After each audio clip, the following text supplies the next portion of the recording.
Okay, you didn't see that, but that was Baron being my helper. Hi, buddy. You want to say hi to Melissa and Caitlin and Jason? No? Okay. So here we go. Turkey's moving along nicely. We're going to give it a couple more minutes. And then I will add the tomato sauce and the canned tomatoes. You don't have to add the canned tomatoes. I just do because I like lots of tomatoes.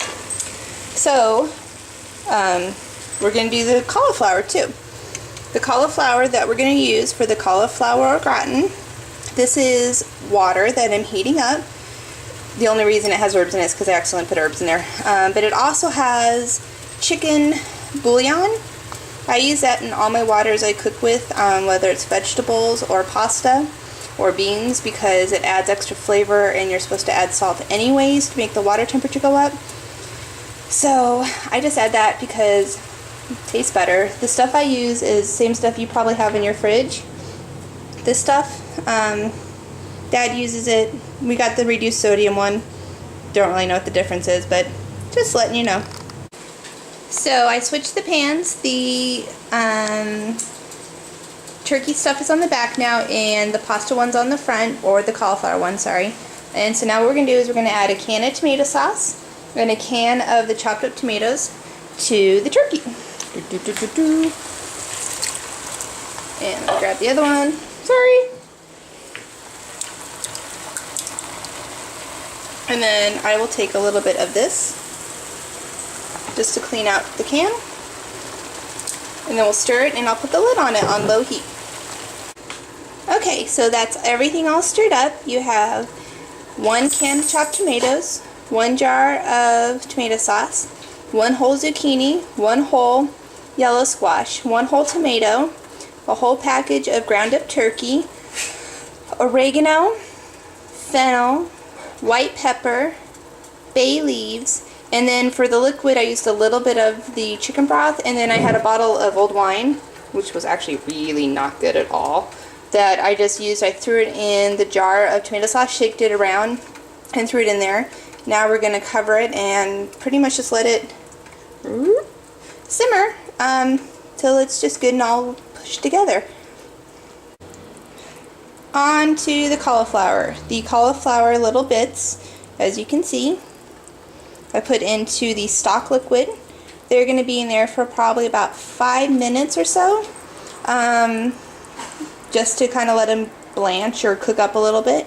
Then I will just take them out and keep the water. I'll use the water for the pasta, but I'll just take them out with a strainer, and then we'll make the cauliflower au gratin. So while the cauliflower is cooking, we're making our mixture that is going to be like the gooey stuff you put it in. So what I have in the bowl here is another tablespoon of garlic, little chopped up garlic. I put about a half a cup of that Alfredo sauce. It was like for free or something I bought, so we're using that. And then the best part, cheese. I also put, I would say about a tablespoon or 2 teaspoons about of salt, because cauliflower is pretty bland, and then some more white pepper. And then I put about half a bag of the shredded sharp cheddar, and just mix that about. And it kind of gets a little pasty-ish a little, but once you put the cauliflower in there, it'll pretty much be fine. So we're going to go over to the cauliflower, which is cooking, and that's been about 5 minutes or so. So right now what we're going to do is we're going to strain it and put it in the bowl.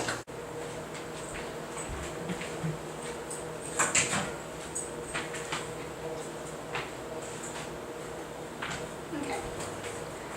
So the way we kind of save the water for the pasta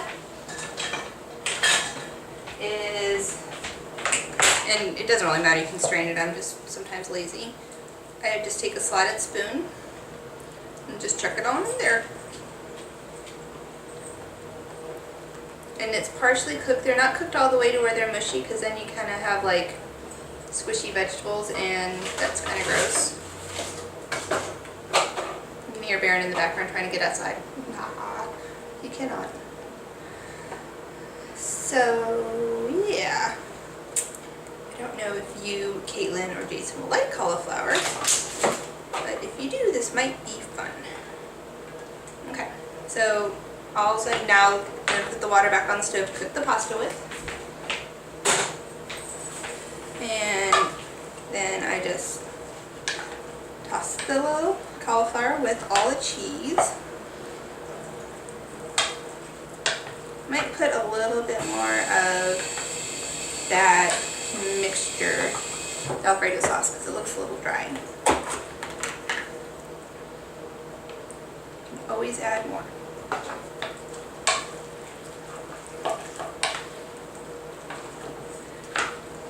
Cool, that worked. I don't know if you can see this. It's like a little soupy with stringy cheese everywhere in it. And that's what we're going for, I'm thinking. So I have a little pan. It's just like a little square pan. I sprayed the pan olive oil or whatever kind of stuff you have at home you want to use. It's like a, you know, lubricant or whatever it is. I put that in there. And then what I'm going to do is top with a little bit of breadcrumbs and a little bit more cheddar cheese, and then we'll be done. We're going to bake it. I always turn everything to 400, so I know that's not right, but we're going to bake it at 400 for 15-20 minutes, and we'll take it out and check it.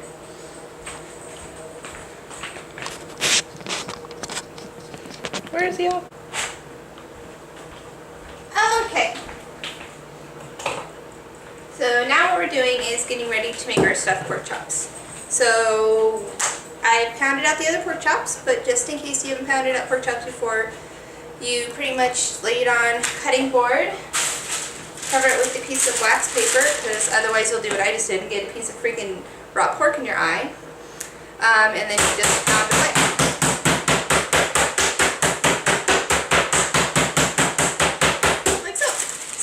Tenderizing it, I use the flat side. Use a little pokey side if you're tenderizing. And then while you're cooking, you should always, I need this higher, hold on.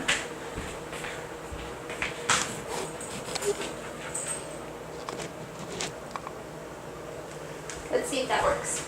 You should always have a glass of wine. I like to do mine with a mustache because it's so cute.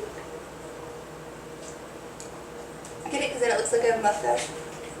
So, obviously I need to get a life and don't have one. So what we're going to be doing is we're stuffing the pork chop with pepper jack cheese.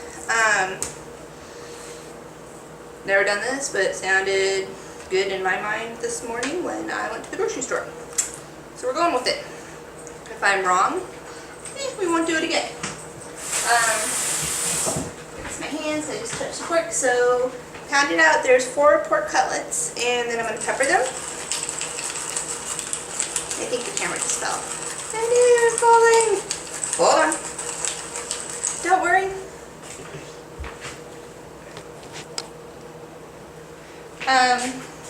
So the 4 pork cutlets that we're getting all good, I'll show you what they look like. So 4 pork cutlets, all pounded out, and we just peppered them. I'm going to put some sliced cheese in there, and then we are going to roll them. So let's start that. So we just did the pepper, and I pretty much just put cheese down the middle. I already sliced it so I don't have porky cheese. And then we just roll them. So I'm going to try to get a better camera shot so you can see how we roll them. So I need a little bit more cheese using a clean knife so I don't kill anyone, even though raw pork is fine. Back in the day when you weren't allowed to eat pork, it was because it was eating slop. Nowadays it's so regulated. Yeah, 50-50 shot, you won't die. So let me move the camera and then you can see how to roll it.